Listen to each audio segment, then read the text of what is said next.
Esto es Así serán las cosas.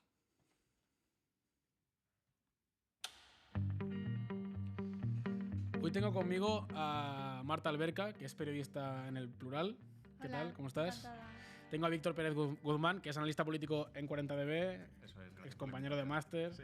hace mucho que no nos veíamos. Y a Carlos Entenza, de Ideas en Guerra. ¿Cómo estás? Muy bien, muy contento de volver. Muy bien, perfecto. Yo también de que hayas vuelto. Hoy vamos a hablar de Sumar. Cuando se emita esto, Yolanda Díaz ya habrá dicho previsiblemente que se presenta a las elecciones generales de diciembre. Pero vamos a hablar de cuál es la hoja de ruta de la marca electoral, plataforma, proyecto político, partido, coalición de Yolanda Díaz. Vamos a ver cuál de esas opciones es también, de todas las que he dicho. Vamos a ver también por qué Podemos está tan reticente a confluir con el equipo de Yolanda y con Yolanda. Vamos a ver qué escenarios se le presentan a la izquierda, a los partidos de la izquierda, del PSOE digo. De qué le interesa al propio PSOE también, porque es un actor de la izquierda. De las 15 formaciones que, tal y como publicó creo que Dani Valdivia en Infolibre, van a estar bajo ese paraguas de Sumar, o pueden estar bajo ese paraguas de Sumar. ¿Y de qué ideología tiene? ¿O a qué se parece ideológicamente Sumar de todos los partidos de la tradición de la izquierda que conocemos en España? Y de si realmente, que al final de eso se trata la cosa, tiene Sumar posibilidades, pues eso, de sumar, de estar y de, juego de palabras que no se ha hecho todavía, inédito, de alguna forma en un gobierno. Pero antes de empezar todo esto, os voy a invitar un momento a la cafetería del Congreso de los Diputados. Esto es una especie de realidad ficción que os voy a contar para contar la actualidad política de la semana o de estos días. Entra por la puerta, hay que imaginarse, entra por la puerta de la cafetería del Congreso, en el que por cierto han subido los precios. Antes el menú costaba 4,50 y ahora cuesta 12,50. El periódico de España titulaba "Cae uno de los últimos bastiones contra la inflación", en referencia a la cafetería del Congreso. Pues eso, la cosa es que entra por la puerta Yolanda Díaz, vicepresidenta segunda del Gobierno, que no presidenta segunda, como dijo Patxi López durante la moción de censura, que hubiera sido de este país, por cierto, sin la moción de censura, cuánto bien le ha hecho. Entra Yolanda Díaz y se sienta a tomar un café en la barra. Por casualidades de la vida, por la otra puerta, justo en línea con la de Yolanda Díaz, pero al otro extremo de la sala, entra Irene Montero, ministra de Igualdad. Se sienta en la barra, como había hecho la vicepresidenta minutos antes, y pide un café. ¿Solo?, le pregunta al camarero. ¿Solo? Entonces en ese momento las dos dirigentes de la izquierda española se miran. Un adverbio, un simple adverbio, solo. El camarero no pretendía pisar un callo, pero se miran, se encuentran sus miradas. Yolanda Díaz mira a su izquierda, a la izquierda de la barra, digo, y encuentra los ojos de Irene Montero. Yolanda quiere que lo pida con leche, con una magdalena, con hielo, de alguna manera, pero no solo. No quiere que lo pida solo el café. Irene Montero, sin embargo, sigue en sus 13 y le dice al camarero: solo, de momento solo, hasta que se acuerde qué tipo de primarias se van a hacer, si son abiertas, si se pactan las listas, si son cerradas, qué pasa con el censo. Hasta que se decida todo eso, de momento, café solo. Esto es lo que le dice en esta realidad ficción Irene Montero a Yolanda Díaz. Y os pregunto antes de nada por eso, a los miembros que componéis hoy la tertulia: ¿por qué Podemos de momento parece que quiere ir solo, o que no quiere confluir o sumar con Sumar? ¿Qué opináis? ¿Qué le pasa a Podemos con Sumar? A ver, yo te diría que no creo que quiera ese café solo. Probablemente quiera la magdalena, probablemente lo quiera con leche. Está esperando a ver qué hace Yolanda Díaz, y sobre todo están jugando con los tiempos. Ahora mismo las dos formaciones, o bueno, la plataforma, Sumar y Podemos, realmente les interesan cosas diferentes. Por un lado, está Sumar, que necesita, es decir, que quiere que pasen las elecciones municipales. ¿Por qué quiere que municipales y autonómicas? ¿Por qué? Porque entonces va a cambiar el periodo electoral. Es decir, ya no van a cambiar las correlaciones de fuerzas, probablemente Podemos va a tener unos resultados peores y entonces se va a reforzar los argumentos o los discursos de oye, estamos de capa caída, necesitamos hacer algo, y por lo tanto las tesis de Yolanda Díaz van a cobrar fuerza. O sea que lo que le interesa a Podemos es acordarlo antes. Y a Podemos, exactamente, acordarlo antes de esas autonómicas, antes de que sea explícito que hay ese nuevo ciclo electoral. Interesante, claro, eso. Exactamente, o sea, es decir, lo que está ocurriendo es que uno está jugando con las perspectivas de futuro, Sumar. Mientras que Podemos lo que quiere es negociar con la correlación de fuerzas que hay actualmente. O sea, no es que Yolanda Díaz o el equipo de Sumar no quiera primarias abiertas o no quiera unas primarias, es que quieren esperar. Quieren esperar a que pase, como tú has dicho muy bien, ese ciclo. Bueno, esa es otra. Esa es otra. Bueno, pues vamos a ir con esta primero. El resto de la mesa si quiere iniciar una intervención y luego vamos a con la otra. No, totalmente de acuerdo con lo que señalaba Víctor. Creo que es una cuestión de tiempos, pero también hay otra relacionada con los tiempos y con el cambio en la correlación de fuerzas, que es una cuestión de reconocimiento. Ahora mismo, apretando un poco hasta finales de mayo, Podemos está intentando jugar de tú a tú con Sumar, que eso quiere decir quitarte de la negociación a 14 formaciones políticas, ¿no? Estarlo negociando como si solo hubiera dos protagonistas, Sumar y Podemos, y obviamente pues es una negociación que a ellos les puede beneficiar. De todas maneras, yo a lo largo de todo el debate voy a intentar no hablar de Podemos como un ente homogéneo, porque estos días estamos viendo que no, que esta disputa se da más bien en una parte de la formación y que hay pues muchos territorios que han apoyado y que van a estar el 2 de abril con Yolanda Díaz y otros muchos que no lo o sea, cuando hablamos de Podemos, hablamos de la dirección central de Podemos, ¿no? Sí. En este caso, Sí, diríamos. bueno, de una parte incluso. O sea, me gustaría también ser justo y yo creo que hay muchas tendencias. Dentro del propio Podemos. Perfecto. Yo estoy de acuerdo con los compañeros, pero sí que me gustaría puntualizar que el escenario que vamos a ver este domingo, el 2 de abril, en la presentación de Sumar, va a ser clave, porque han confirmado su asistencia hasta 15 partidos afines a Yolanda Díaz, pero todavía queda la incógnita de saber si a título personal se presentará alguien de Podemos. De momento están diciendo que no, pero cabe esperar a ver cuál es la fotografía de la unión de izquierdas que se va a dar este domingo. Y además Yolanda Díaz dijo este jueves que, bueno, instó a Belarra, a Podemos, a Irene Montero, de que en los momentos clave hay que estar ahí. Entonces, cabe esperar a ver qué imagen queda. Pierde mucho Podemos no apareciendo en esa foto. Yo creo que Podemos... Bueno, yo les diría, sobre todo porque sí que creo que son una fuerza necesaria y obviamente son la fuerza que en parte ha cambiado el sistema de partidos en este país, yo les diría que deberían ser más inteligentes a la hora de negociar, como están siendo el resto de formaciones. No son la única formación que tiene exigencias o que seguramente vaya a hacer una negociación dura de cara a la construcción interna del espacio. Lo que pasa es que la estrategia es otra, ¿no? Es mostrar buena voluntad, ir, hacerte la foto, el abrazo y luego, de puertas para adentro, negociarlo todo lo duramente que quieras. Pero a mí me parece que los juegos de las últimas semanas no son inteligentes para ellos, sobre todo. O sea, no les colocan una buena posición negociadora ni con Yolanda ni con el resto de formaciones políticas porque parecen los únicos quisquillosos. Claro, es como, al final la sensación es como si fueran los únicos que están armando ruido en la izquierda, ¿no? Una izquierda que podría ser armónica, que por definición no suele ser armónica, parece que sea Podemos los únicos que están poniendo un palo en las ruedas para que haya una marca electoral potente. No sé si tenéis esa sensación. O sea, a ver, yo creo, por puntualizar, que si Podemos no va el 2 de abril, creo que quien pierde, no es concretamente Podemos, es la izquierda. Y además, no la izquierda del PSOE, es la izquierda, el conjunto, la coalición. Ese es un punto muy interesante, luego lo trataremos. Claro. Las posiciones maximalistas de no me muevo de aquí y pongamos, ¿no?, el peor de los escenarios, ¿no?, que se presentan como dos formaciones separadas, que va a Sumar por un lado y Podemos por el otro. No solamente pierde Podemos, que efectivamente muy probablemente se quede en torno a los entre 5 y 8 escaños, una cosa así.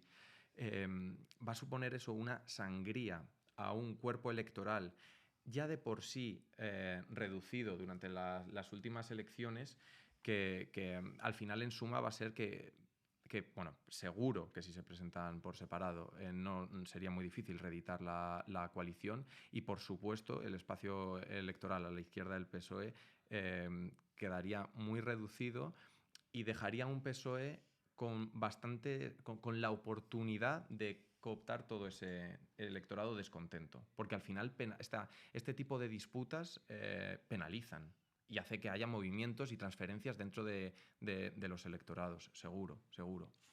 Entiendo que por eso sería también una buena idea por parte de Sumar y de toda la izquierda, los partidos de la izquierda del PSOE, terminar con esa discusión cuanto antes. O sea, quiere decir que ahí sí que podrían confluir los intereses de todo Sumar y de Podemos. Ponernos de acuerdo cuanto antes para poder empezar a hacer una campaña efectiva de cara a diciembre. Sí, por otro lado te diré que no voy a entrar, es decir, no tengo tampoco ninguna afinidad y por lo tanto no me importa hacer de abogado del diablo porque parece que Podemos todo lo hace mal. Vamos a ver. El relato de Sumar, que me parece potente y bien, pero es esta historia de las 15 formaciones. Y cuando dice las 15 formaciones, está igualando a las 15 formaciones. Y entonces se nos olvida que una de las formaciones es la Xunta, sin tener ningún problema con la Xunta aragonesista. O incluso Proyecto Drago, que, ni siquiera existe todavía, efectivamente, sí. Y otra es Podemos. Claro, hombre, eso es verdad. Hombre, no lo sé. Es decir, la reclamación de bueno, quiero hacer una negociación más de tú a tú, tampoco me parece una cosa descabellada, que es que parece que hay que igualarlo todo. Sí, es que yo creo que más que de eso, de lo que hablamos, o sea, creo que nadie pone en duda que Podemos tiene un capital político, claro, y un empaque político como para poder pedir una negociación de tú a tú. De lo que hablamos más bien es de los términos que está planteando, ¿no? Y de no querer aparecer en ninguna foto y de querer, ¿no? Yo creo que más bien se habla de eso, no del hecho concreto de que Podemos pida una negociación de tú a tú con Sumar. Sí, no sé. Sí, también cabe tener en cuenta la imagen que se va a dar no solo a nivel político entre las filas de Podemos, de Yolanda Díaz, también las reacciones del PSOE y de la oposición, sino de cara al electorado, de que la gente va a ver el domingo un acto lleno de un montón de partidos con Yolanda Díaz y si falta Podemos, el voto se va a fragmentar. Aunque luego se unan, ¿no? Aunque luego haya una fusión de fuerzas. Pero es algo que a primeras va a deteriorarles. Pues ahí ya hay que ver el tiempo que falta para las generales, ¿no? Que eso se puede subsanar. Seguramente esto puede quedar como una anécdota este día 2. Os quería preguntar, ojalá decías, ¿no? Os quería preguntar, cuando se habla de que Podemos negocia con Sumar, ¿con quién negocia exactamente Podemos? ¿Con Yolanda Díaz? ¿Se sienten en una mesa a negociar? ¿O qué actores hay en Sumar ya que puedan negociar de verdad con Podemos? Eso es una duda que yo tengo que no sé si la podemos resolver. ¿Qué personas físicas hay en Sumar que estén negociando? Porque parece que sea como un ente Sumar y no, debe haber alguien que está llevando a cabo esas negociaciones con gente de Podemos. Si no me equivoco, el que se sienta es, pero vamos, esto es información pública, el jefe de gabinete de Sumar, es el que negocia, ¿no? con los líderes de Podemos. O sea, hay una repartición ahí de tareas y a él le ha caído... Sí, entiendo que sí. Además, hasta donde yo sé, Sumar tiene ya forma de asociación y por lo tanto debe tener cargos internos, pues tendrá su tesorero, sus secretarios, historias. En el registro, ¿no? Como asociación aparecen repartidos algunos cargos, pero sí que más allá de la curiosidad de que no se sepa quiénes están protagonizando las negociaciones, sí que creo que dice un poco... habla de un problema quizás comunicativo que está teniendo Sumar a la hora de presentarse a la ciudadanía, que sí que es verdad que está despertando mucha ilusión y estamos viendo cosas que hacía tiempo que no se veían, ¿no? Porque hacía tiempo que en la izquierda transformadora no se desbordaban los actos, pero hay mucha gente que tiene pues esa pregunta y esas dudas, también al no ser un actor político tradicional, ¿no? Al venderse como algo nuevo y saber solo poder identificar una figura potente que es la de Yolanda dentro de ese espacio. Pero bueno, yo espero que a partir del domingo ya en ese sentido todo es que no sé hasta qué punto es una curiosidad que el elector sepa a qué caras está votando. Quiero decir, no sé hasta qué punto confiar todo el poder de la marca en Yolanda Díaz, que desde luego probablemente sea... Bueno, y no probablemente, lo dice el CIS. O sea, es la líder política más valorada, es la figura política con más capital ahora mismo y que más rentable le puede salir casi a cualquier fuerza política. Pero, oye, cuando uno vota a un partido, vota o a una... Bueno, ¿qué es Sumar? ¿Va a ser un partido? ¿Va a ser una marca electoral? Mira, aquí puedo aportar datos. que es un poco lo mío, ¿eh? Yo de comunicación, todo lo que... Pues mira la cámara. No, pero que todo lo que diga de comunicación política sí que estoy más en el terreno de mis impresiones en cuanto a datos. Sí que puedo decir que da exactamente igual lo que sea Sumar. Da igual. O sea, no, perdóname. A los votantes les da exactamente igual lo que sea Sumar. El rollo de si es una plataforma, si es una coalición de partidos, si es un paraguas, eso les da exactamente igual a los votantes. No tienen ningún tipo de preferencia. Estos son cuestiones de... o bien la gente muy politizada y sobre todo de los liderazgos Y de de la Twitter, gente ¿no? que Es- está es- arriba es una cosa y de de la Twitter. y de la burbuja de Twitter. Pero de verdad que es que a la gente le da... Pero o sea, es decir, lo que ocurre es que cuando tú preguntas esto, la gente se distribuye de manera totalmente transversal entre todas las opciones y con una opción del no lo sé totalmente disparada. Es decir, la lectura, no tengo ni idea de lo que estoy respondiendo. O sea, ¿cuál es la pregunta que se hace? En estudios internos lo que se ha valorado es, en el caso de que Sumar se presentara, ¿qué forma te gustaría que tuviera? Ajá. Estoy Eso se ha citando así preguntado. Vale, vale. como de memoria. Bueno, no importa. No importa, la gente no tiene la capacidad, y es normal además, pero no tiene la capacidad de distinguir. Y cuando dice, bueno, pero ¿qué diferencia hay entre una plataforma y una coalición? Es decir, ¿esto qué implica en mi voto? ¿Qué es lo que implica? ¿Qué es lo que voy a ver yo diferente en el Parlamento? Y estas diferencias tan sutiles, desde luego, no van a hacer que el votante vaya o no vaya. O sea, no hay ningún votante, ya te lo digo, que diga, ¿cómo? ¿Una plataforma? Me Paso. quedo en casa. Esto no existe. Hombre, si fuera un partido vale, ¿no? Esto es un rollo de los que somos frikis, que probablemente todos nosotros aquí estemos súper interesados en, Dios, un paraguas, qué bueno. O sea, esto nos encanta, ¿no? Pero a la gente le da exactamente igual. Sí. Claro, Eso es verdad. la idea de gente de a pie, la verdad es que, vale, yo voy a votar a Yolanda Díaz, pero por lo que representa y por el papel que tiene en el gobierno de vicepresidenta segunda y de la reforma laboral, todo lo que ha ido sacando. Pero con lo que se queda la gente ahora mismo, la idea global de Sumar es el proceso de escucha que ha hecho, que ha estado en Galicia, ha estado en Andalucía, ha estado en Valencia, todo ese recorrido que a mí por lo menos me ha recordado mucho a la gira que hizo Sánchez cuando... Con el Peugeot, ¿no? Claro, Era- claro. Es básicamente esa idea, ¿no? Y entonces cabe esperar lo que vamos a ver ahora, pero al fin de cuentas, cuando la gente va a votar, lo que se fija es en voy a votar a Sánchez, voy a votar a Feijóo, a votar a Yolanda Díaz. No es tanto al partido, porque hay gente que ni siquiera se lee el programa electoral o se lo repasa o tiene como una idea muy general de lo que es, pero básicamente se va al líder. Y creo que los dos tours fueron un poquito diferentes, porque el tour de Pedro era en la militancia socialista. Es decir, ya iba a un target, a un objetivo concreto. Creo que lo de Yolanda está guay, pero tiene un alcance bastante limitado. Es decir, más allá de los primeros momentos del proceso de escucha, creo que toda la parte intermedia, el común de los mortales se la ha perdido. Y no pasa nada. O sea, mientras haya recogido las ideas de esa gente que esté interesada, es decir, además creo que es más útil para captar talento, creo que es más útil para conseguir militantes, gente que te vaya a estar apoyando en el proyecto y que no sea del espacio que no venga de Izquierda Unida, de Podemos, de los partidos ya preexistentes, que realmente tener la capacidad esa, ¿no? de hacer la escucha social.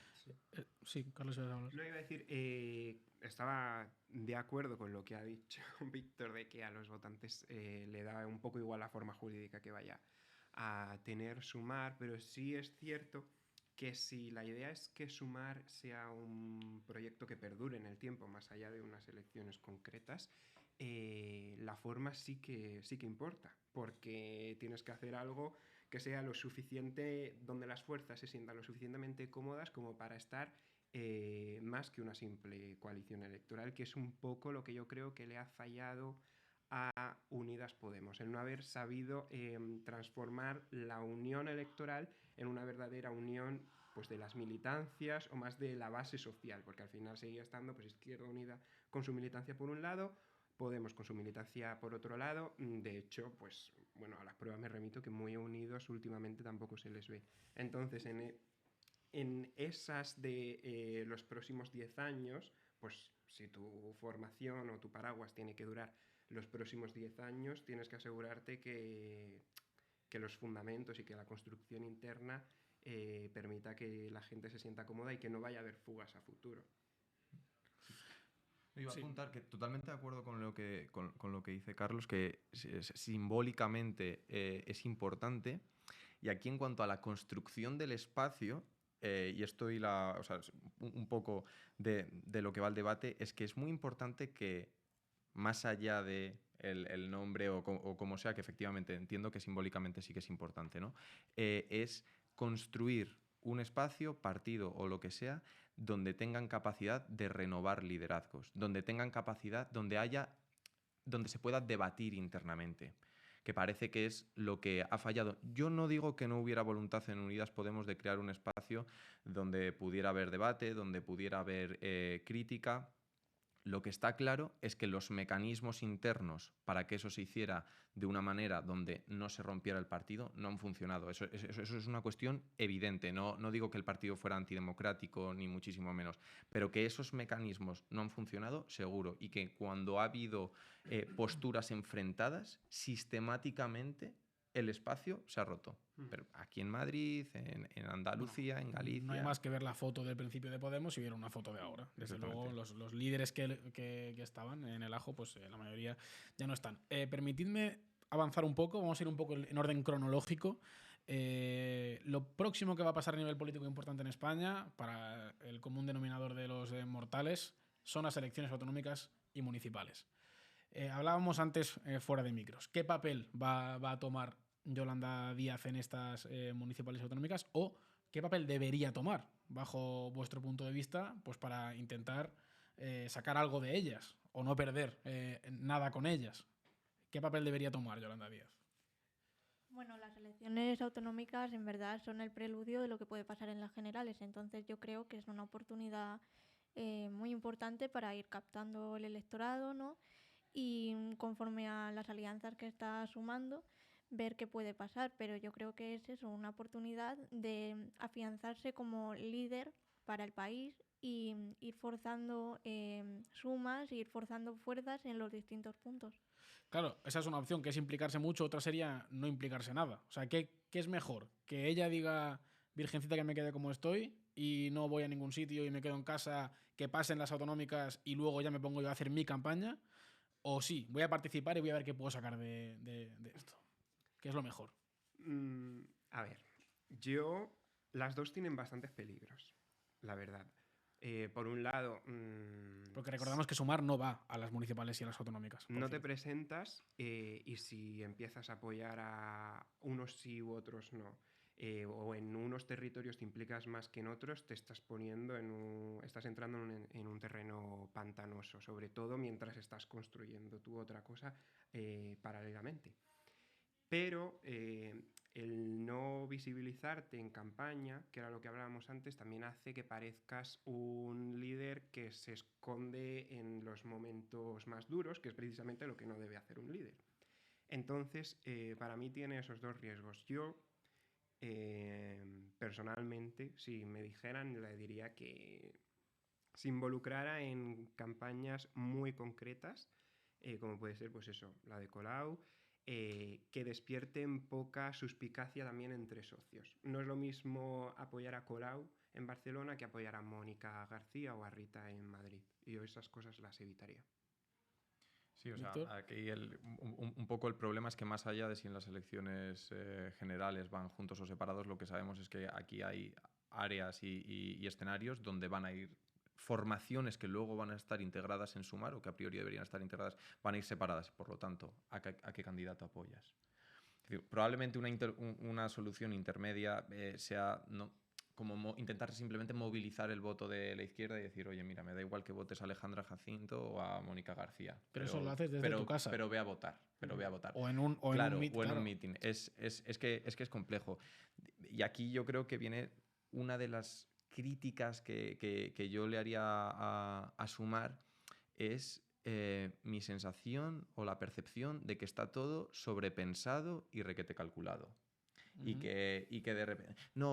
No me presento a las municipales, sí voy a las generales, esto lo hago 2 meses antes, es decir, hay esta historia de siempre del cálculo político, que lo entiendo perfectamente porque lo que tienen un objetivo claro, maximizar los resultados en las elecciones generales, pero que a veces por el camino pues resulta que nos encontramos situaciones como esta, que dices, madre mía, ¿y ahora qué haces? ¿Vas a dejar a la candidata, vas a dejar a la líder de la izquierda sentada en su casa? ¿De verdad no va a decir nada sobre la selección? ¿De verdad no va a decir nada en la campaña contra Ayuso? Ahora mismo Ayuso probablemente tenga mayoría absoluta ella sola. Podemos está en el entorno del 4,5, 4, y por lo tanto se va a quedar fuera. ¿De verdad se va a quedar en su casa? Wow, a mí esto me sorprende bastante. Es que claro, el tema no es qué discurso hace, evidentemente tú lo has dicho muy bien, puede ser un discurso simplemente contra la derecha y de movilización de la izquierda. El problema es dónde lo hace ese discurso, es el dónde. Hay otra opción también que es más compleja y requiere más tiempo, que es ser ecuánime, es ir a mítines de todos los partidos políticos que van a conformar Sumar y darles apoyo explícito a todos. Pero también es un poco naif porque luego son fuerzas que van a competir electoralmente. Sí, pero es verdad que compiten, pero ¿con qué diferencias?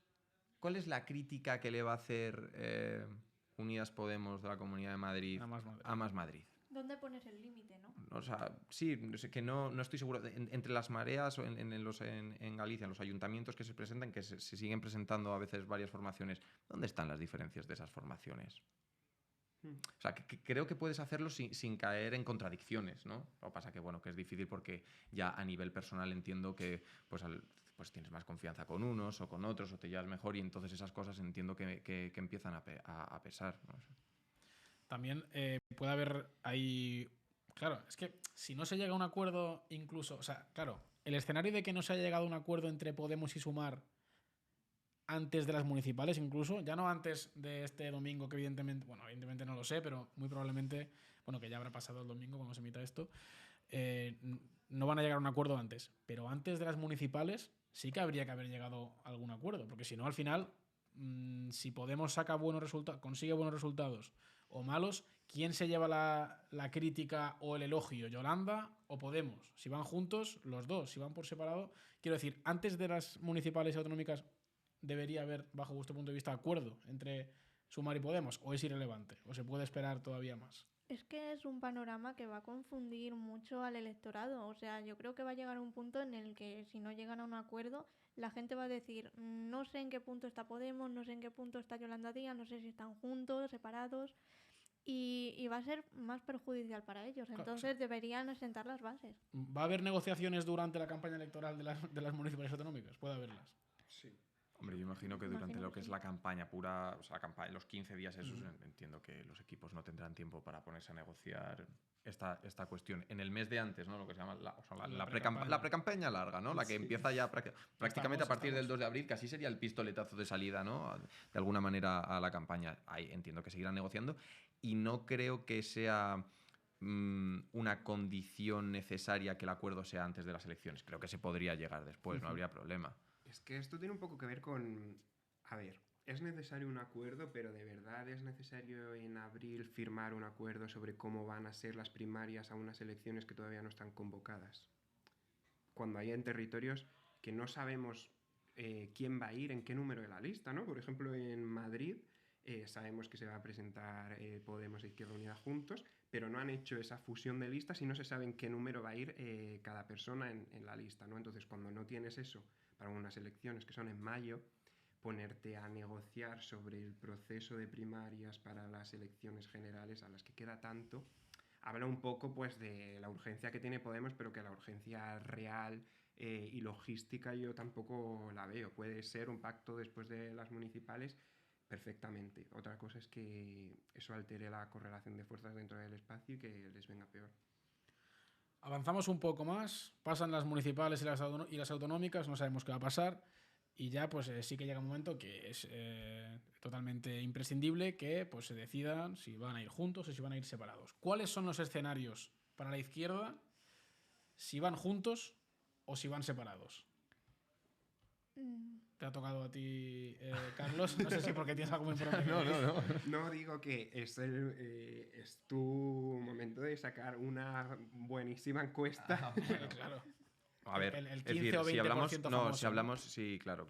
No, si hablamos de éxito de la coalición, a ver, con datos a un año vista las elecciones, es decir, con datos de diciembre a diciembre justo, sin lugar a dudas, la unión es absolutamente exitosa, porque en política lo que ocurre generalmente es que 1 más 1 no es 2. De hecho, lo que suele ocurrir es que 1 más 1 es o bien 1,5 o bien 2,5. Es decir, la unión de dos espacios lo que suele generar es o bien incomodidad en una parte del electorado que no se siente a gusto con la otra parte, o bien un efecto caballo ganador que lo que hace es que haya gente que quizás no estuviera cómoda con dos partes más pequeñas, pero que diga, no, esto sí, que esto es mucho más grande.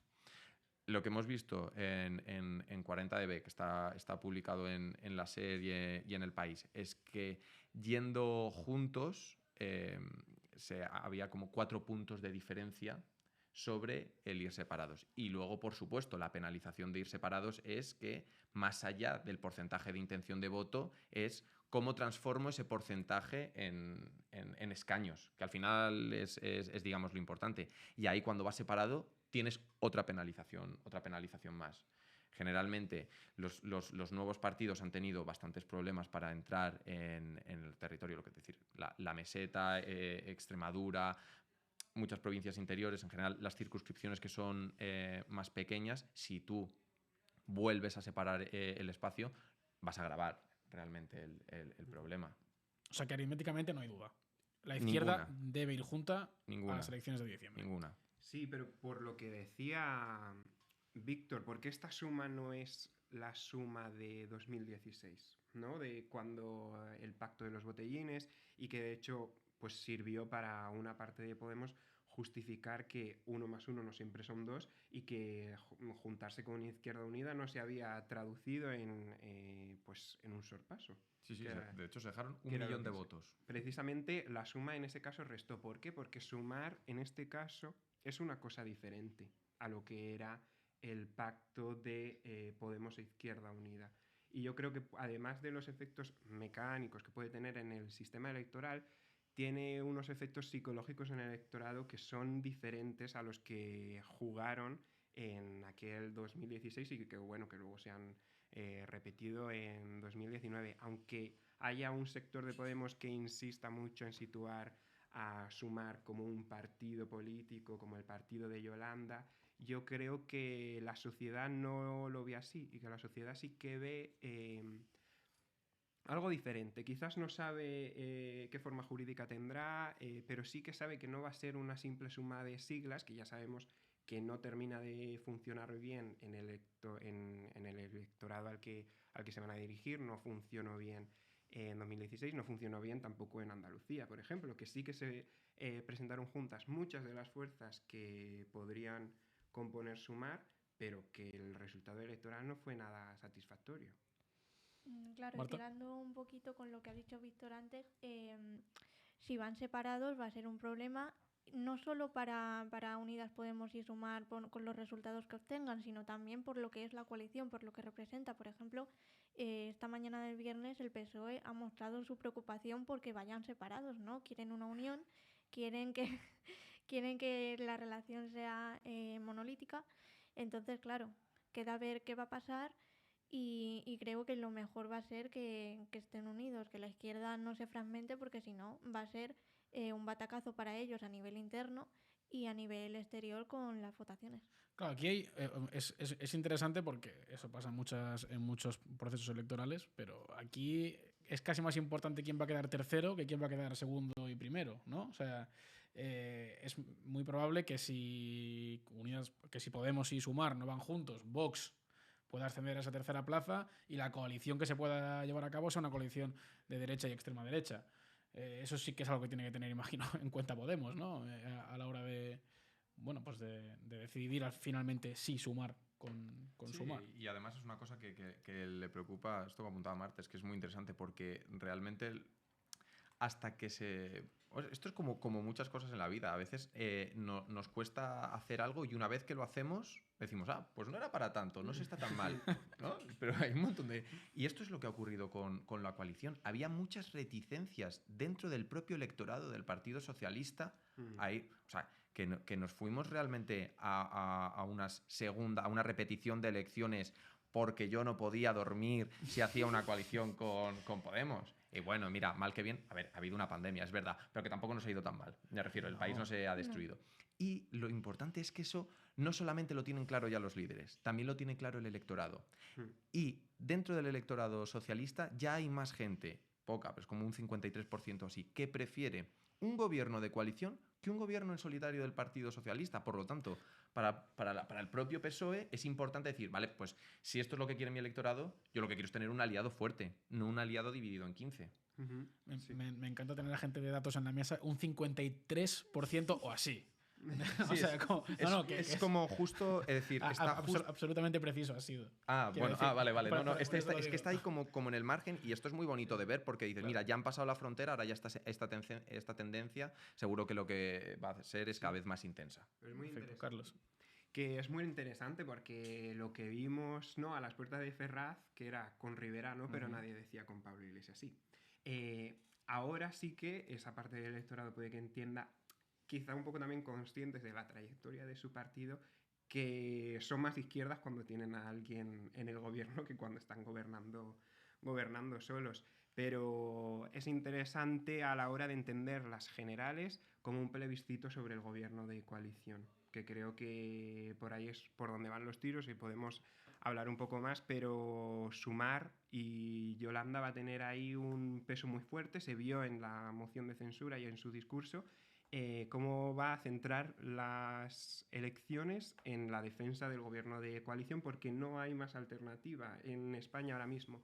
O gobierna la derecha con la extrema derecha, o gobierna un gobierno de coalición apoyado en una mayoría plurinacional. Esos son los números. Y porque ella, además, es parte de ese gobierno y ha conseguido cosas con ese gobierno. Os voy a preguntar ya por ir terminando, llevamos creo que 37 minutos. Vamos a intentar dejarlo esto en 42 o así, que yo creo que es más sexy para el que lo vaya a ver que una hora. O sea que vamos a ir terminando ya. Os voy a pedir mucha brevedad, casi una idea con lo que os voy a preguntar, que son dos cosas. Primero, os voy a preguntar a cada uno, os voy a pedir que me defináis la ideología de Sumar, qué es Sumar, en muy poquitas palabras, primero eso, y luego os voy a pedir una diferencia y una similitud entre los liderazgos de Yolanda Díaz de hoy y de Pablo Iglesias en su día, cuando era líder de Podemos. Si queréis empezamos por qué es Sumar, por la ideología. Empezamos por ti, Marta, y vamos para allá. ¿Qué es Sumar? Para que la gente lo entienda. Sumar, tanto por lo que se ha dicho en medios de comunicación, por lo que dicen Yolanda Díaz y todo lo que se oye, yo creo que es una ideología más descafeinada de Unidas Podemos, que se acerca más a Más País. Entonces, habría que buscar como el nicho para ver qué tipo de electorado tienen, qué ideologías más precisas presentan, pero yo creo que es una cosa más descafeinada. Más descafeinada, más parecida a Más País. A mí me encanta la idea de definir a Sumar como un partido tecnopopulista y que junta dos cuestiones. Asterisco, que es y evolución. Es decir, podríamos hablar de que Podemos tenía, o por primera vez un partido que en España tiene esta ideología un poco delgada y con esta retórica de los de arriba contra los de abajo, donde te pueden entrar muchas cosas. Y le añado un nuevo ingrediente, como en las supernenas, el ingrediente secreto, ¿verdad? Que es esta profesionalidad y este rigor en el trabajo que ha sumado, nunca mejor dicho, Yolanda Díaz. Y es esta historia de, no, espera, es que no soy solo discurso, es que me pongo y mira, te saco la reforma laboral, ¿sabes? O sea, esos hits que ella ha conseguido los va a capitalizar. Los incorpora, pero creo que mantiene un poco las bases y las ideas de Unidas Podemos, sin lugar a dudas, sí. Perfecto, tecnopopulista, me gusta también. Carlos. A ver, desde una visión más purista o de lo que se oye, pues Yolanda habla de un nuevo laborismo verde, ¿no? Yo creo que Sumar es, o más bien tiene que ser, un lugar donde cada formación pueda aportar lo mejor de su tradición política, que son distintas. Después, ha dicho que no nos extendamos mucho, pero con la intervención de Marta he recordado, está habiendo un intento de situar un marco en la mente de la gente por el cual Yolanda es más de derechas que Podemos o más descafeinada, está más cerca de Más País y a veces es prácticamente el ala derecha del Partido Socialista, depende a quién escuches, ¿no? Yo me quiero oponer un poco frontalmente a esto. Creo que no es cierto, que tiene que ver con una idea poco práctica que quiere hacer ver que eres más de izquierdas cuanto más soflamas incendiarias digas en televisión. Y creo que precisamente lo que hace Yolanda Díaz es demostrar que es más de izquierdas, incidir en la vida de los españoles a través de reformas y de políticas que no sean estériles, que salir en muchos telediarios diciendo muchas cosas que igual de cara a tu electorado quedas muy bien, pero que en realidad no cambias nada. No sé si quieres... ¿No? ¿Por alusiones? Perfecto. Pues perfecto, porque así podemos ir a la siguiente pregunta y terminamos el programa. Empezamos por ahí ahora y terminamos por Marta. Así tú le puedes decir algo luego a Carlos y él no puede responder. Liderazgos de Yolanda... Que además has esbozado algo ya. Liderazgos de Yolanda Díaz y Pablo Iglesias en su día. Una diferencia y una similitud. Vale. Similitud... Yo creo que los dos liderazgos son y han sido muy adecuados para el contexto político de ese momento. Pablo era indignación y enfado y rabia, y Yolanda es pragmatismo, ilusión y esperanza. Perfecto, muy bien. Y... Vale, perfecto. Seguimos, sí. Vale, yo voy a transformar un poco la pregunta. Te voy a hablar por favor. Te voy a hablar de liderazgos también, ¿vale? No, pero sí que querría decir que no quiero ser injusto con Pablo Iglesias. Es decir, últimamente hay unas críticas súper fuertes hacia su figura. Entonces, esto a mí me ocurre que siempre que por ejemplo, que recuerdo a alguien que ya se ha ido, a mi abuelo, tal, tendemos a hacerlo al último que conocimos. Y que generalmente no es su mejor versión. Yo quiero acordarme de la versión de Pablo Iglesias, de efectivamente lo que ha comentado Carlos, ¿no? Esa reivindicación del 2015 y que necesitaba un tono. Y era un tono quizás más testosterónico que el que tiene ahora, desde luego, Yolanda Díaz. De todas maneras, lo que me parece importante de los liderazgos, lo he apuntado antes y lo señalo ahora. No es tanto que el liderazgo vaya a ser mejor. Yolanda se va a quemar, igual que han quemado a todos los líderes, igual que han quemado a Albert, que parecía el nieto perfecto, igual que han quemado a Pablo Iglesias, igual que acabarán quemando a Santiago Abascal.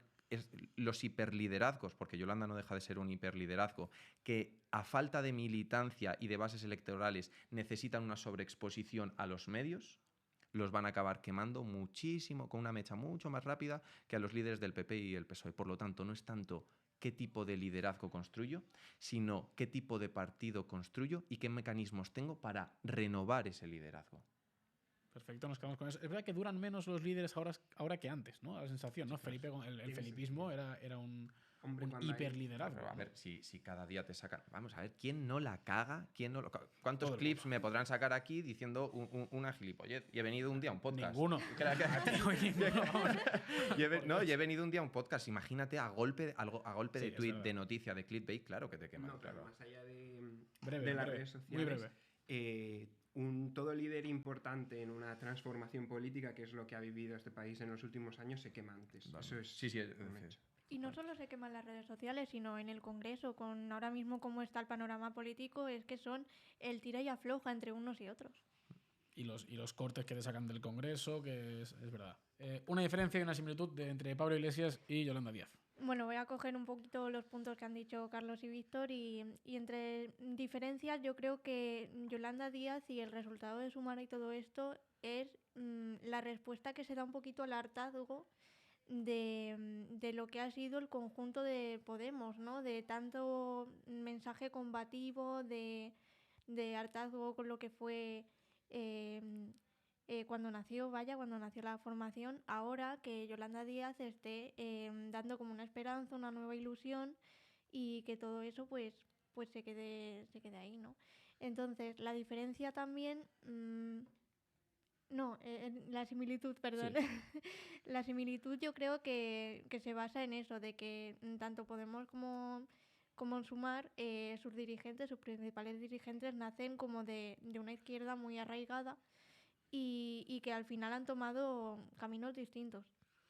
Perfecto, una es verdad. Bueno, una la tenemos... creo que al final una de las principales también diferencias, yo voy a sumar también a decir una diferencia, es justo pues esa esa cosa que ya tiene hecha Yolanda Díaz, que tú creo que lo has apuntado, ¿no? Que ha demostrado que puede gestionar. O sea, desde luego Pablo Iglesias demostró que puede ilusionar y que puede movilizar a toda la izquierda de un país, pero por el momento él, Pablo Iglesias, porque sí que otros líderes como Irene Montero han demostrado que pueden gestionar, pero él no lo ha hecho, él no ha tenido ninguna gestión. Yolanda Díaz pues sí que tiene esa mochila, el máximo hit es la reforma laboral, pero bueno, una presencia en el Congreso también muy positiva, etcétera. También la tuvo Pablo Iglesias esa presencia en el Congreso.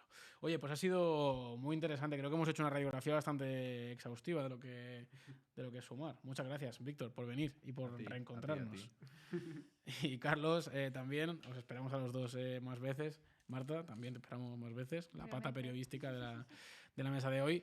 Y nada, Aitor, pon música de despedida ya, que me estoy despidiendo. Gracias a todos los que nos veis, a los que aguantáis hasta el final del programa, que yo veo las métricas y claro, la gente es como que se va en el minuto 30 y tal. A ver, entonces los que se quedan hasta esta hora son los que más me gustan. Así que nada, gracias. Esto es Así Serán las Cosas, el podcast de Café Universal, y vamos a seguir haciendo periodismo independiente, porque solo así se puede hacer periodismo. Gracias.